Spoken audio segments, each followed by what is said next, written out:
How to download YouTube video to phone gallery. So if you want to download YouTube video to your phone gallery, then first you need to open up your YouTube. Make sure that you have a stable internet connection.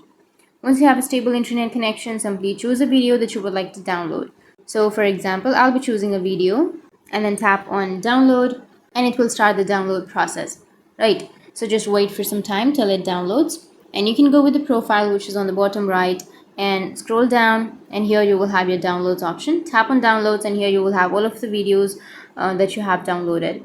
So once you've downloaded the video, now you can simply go with the right side of that video, upper right side, which has that three dots, and here you may have an option of save to device. But if you don't have that option, you don't need to worry, because once you've downloaded your YouTube video, it will be there even if you turn off your mobile data or your Wi-Fi.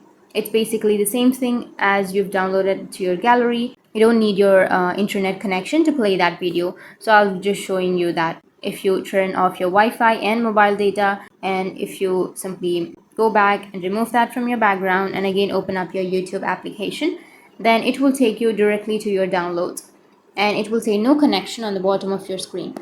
And if you go and play, then you'll be able to watch the video without the internet connection. So in this way, you'll be able to download your YouTube video to your phone's gallery. And if you have any questions, feel free to comment below. Thanks for watching.